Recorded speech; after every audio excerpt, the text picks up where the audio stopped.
So here's what we got this morning, another fried egg with some pork belly and fried noodles with vegetables and some steamed rice with some onion toppings. And then pho ga. We get some lime in there. Also, one more thing I failed to mention earlier. These past 2 nights in Da Nang, I've had dinner with Robert, Hall, and Leilani Bascom and their kids. I didn't shoot any video. I just didn't have the presence of mind to do so, I guess, because we're just friends already. And so everyone else I've been meeting is like new, and I kind of shoot a video to include them in this journey. Kind of kicking myself now for not doing so, but and just a shout out to them. So my first night here, we went to a Vietnamese noodle place, and I had a bowl with mixed meat. So we had I had eel, pork, boiled egg, frog, chicken, and fish, something like that. A lot of different things, some with bone, some without bone. It was actually good. Didn't know what it would be, but it was actually tasty. And then last night, we just went out for tacos. And typical to Vietnam, when you order something that's different from the menu, you get a lot of pushback, and it's very hard to customize. And so I wanted 4 different, they're like small tacos, hand size. I wanted 4 tacos, 4 different types, like pork, chicken, vegetable, and then like fish. But they sold them in pairs, so if you ordered pork, you get 2 pork. If you ordered fish, you get 2 fish. It took me a little while to get through that, but couldn't customize, so I just went with rolled with it. Got some nachos as well. That was a lot of fun. Then we went out for ice cream, and then walked along the beach just right over here. And yeah, it was a nice evening before I leave Da Nang. So we just want to give a special shout out to them. Thank you so much. It's been great meeting up with you guys, and hopefully you guys will watch this video.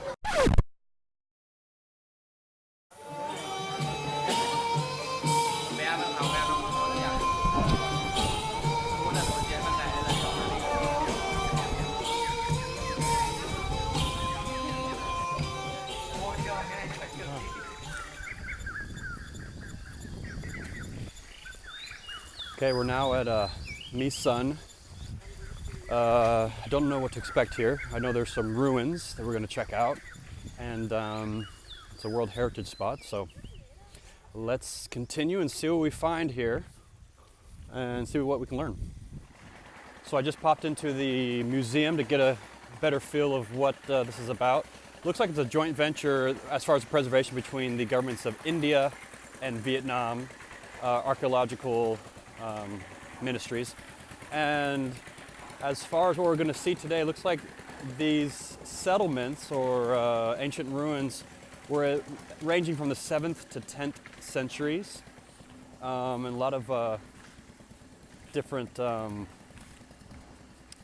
scripts, writings that are kind of look a little bit like Thai writing or even Middle Eastern symbols. Okay. So the tour guide said that this is about 1,000 years old, and I'm not going to touch it, but these bricks are laid here without mortar, and they're just similar to Angkor Wat, Cambodia. Some of the temples there, similar style and age, actually. When they worship the Brahmins, do holy water here, and get holy water from the bottle here. To outside, everybody outside. Yeah. The Hindu temple, you see there? Outside it's big and high, but inside it's small and dark. Inside very small. Because only one man to inside. Yeah, another must stop outside.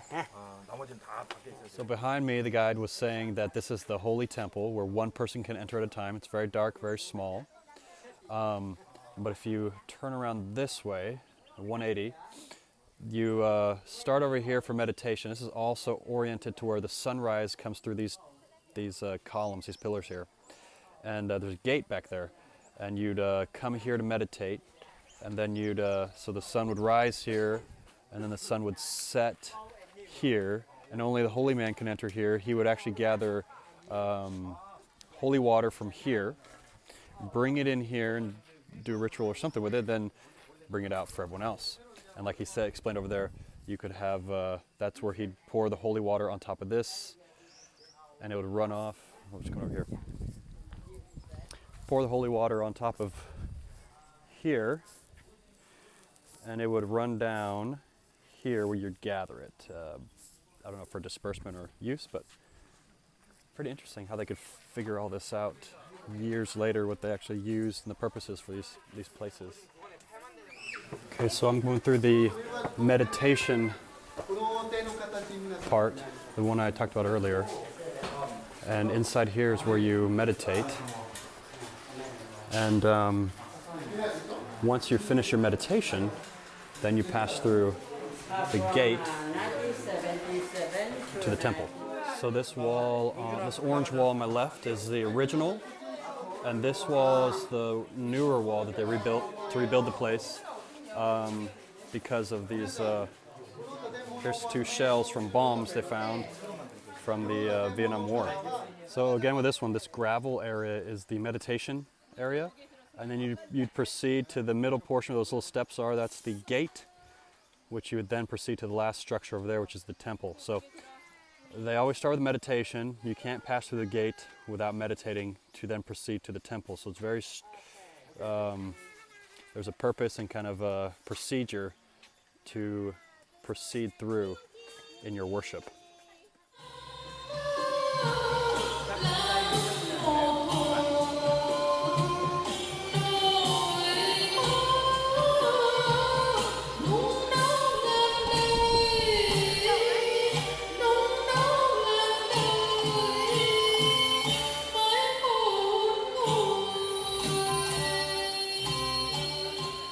So I've just looked at a lot of these temples here in My Son, and it just brings to mind that in life, I know I'm going to get a little deep here, okay? So bear with me.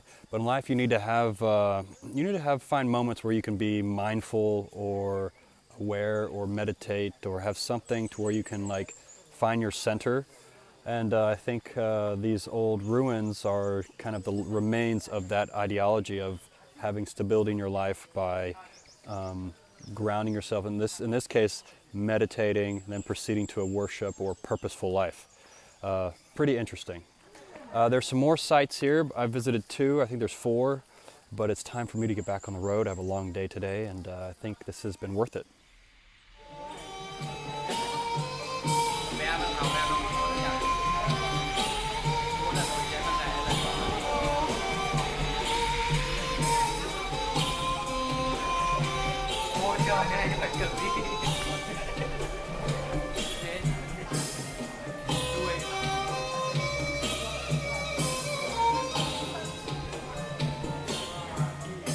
Okay, we're making good time here. It's just about 1 o'clock.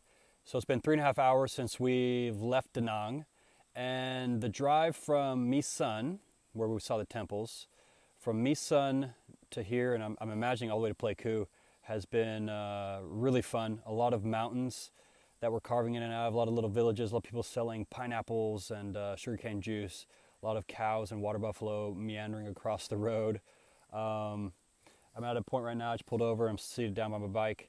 It's just really beautiful with a little meandering river, and all the mountains around here, they just look like from a distance, I don't know, kind of like broccoli, if that makes sense. Like they're so textured, and they're like, there's nothing bare, it's all green. And then you see behind me the, well, I'll show you.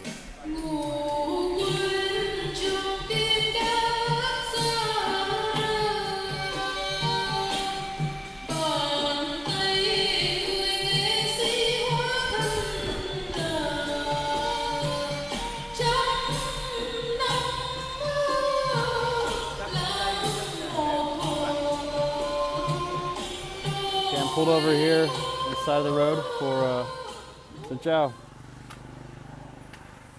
for some coconut and sugarcane juice. And I have Bing right here. He's 43. 43.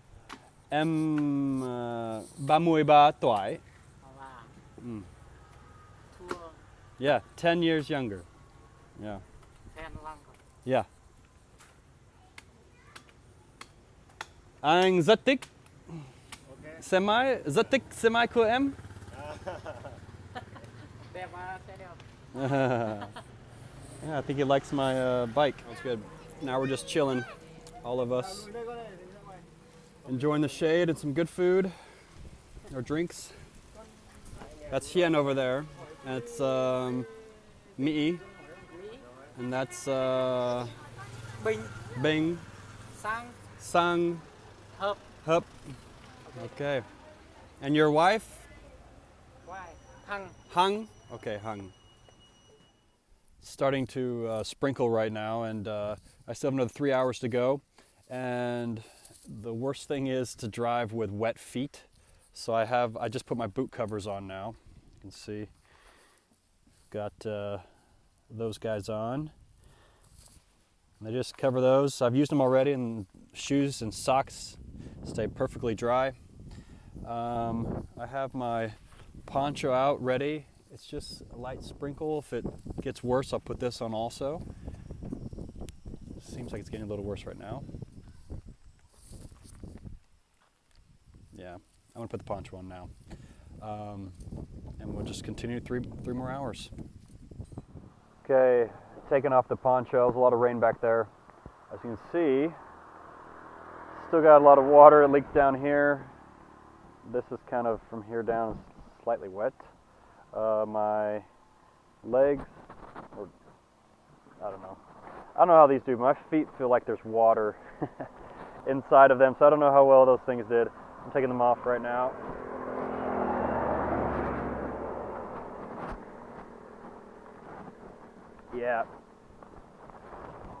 Yeah, my feet are soaked.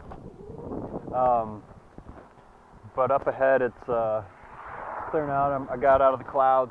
It got cold in there too. It's really wet.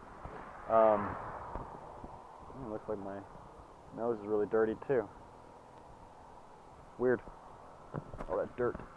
Okay. Hopefully just 2 more hours to go. Okay, I made it to Pleiku. That's it behind me. That bike ride was about 360 kilometers, which I've done a longer one, but it was the longest as far as time because it was through the mountains, so it was a lot slower. It was an awesome bike ride. The through the mountains was just so much fun. And then we got to go through the rain a little bit. That was good for the experience, but from the moment it started raining for the rest of the bike trip, which is about 2 hours, 2.5 hours, I was freezing, completely soaked. I'm dry now because of the wind after the fact, but my body temperature was still too cold, and driving into Pleiku, it still has some overcast out here, and we're in the mountains, so it's cooler anyway, and just every now and then I just have these shivers, like a horse, those muscles on a horse just kind of twitch.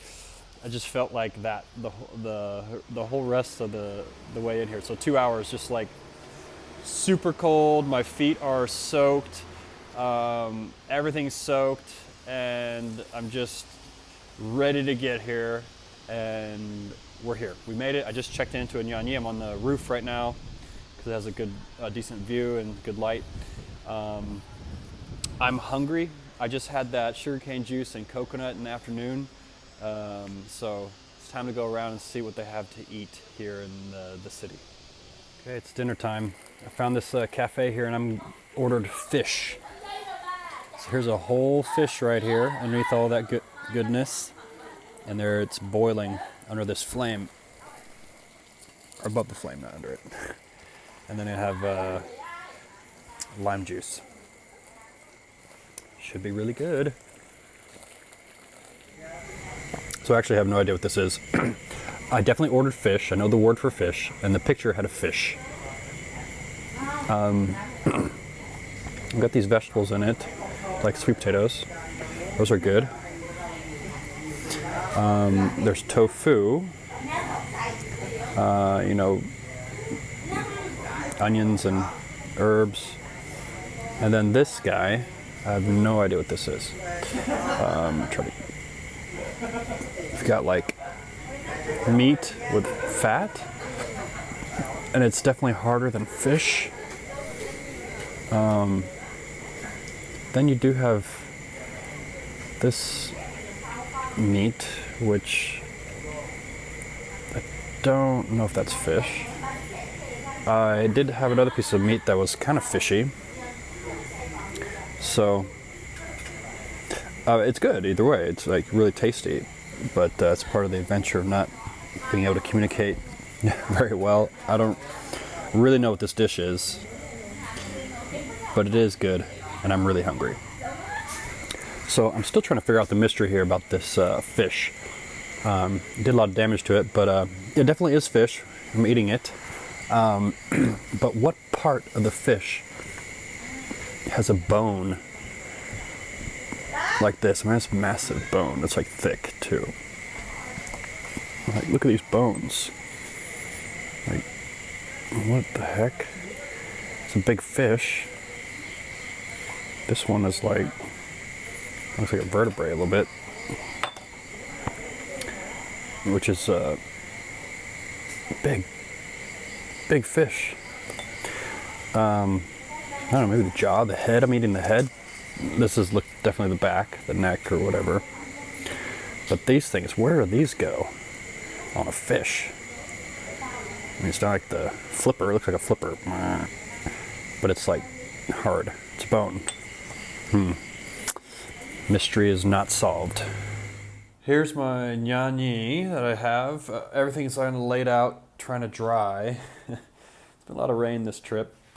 That I actually received from the restaurant I went to, because when I was finishing the meal, it started raining, and they were nice enough to buy that for me, so I didn't continue to get wet. All these clothes I'm drying from my trip, and unfortunately my shoes, very wet. Hopefully it all dries, but well, it won't. It won't. Those will not dry. I think I'm gonna have to wear sandals, but hopefully most of the clothes dry by the morning, because in the morning I'm leaving here. The purpose of this stay was really the journey, not the destination. It was just going through the highlands, which was a lot of fun. But now I'm going to cut back to the coast, to Nha Trang. I've never been to Nha Trang, and it's a beach that everyone talks about, and I just want to hightail it over there so I can spend some time enjoying the destination, in that case, of Nha Trang.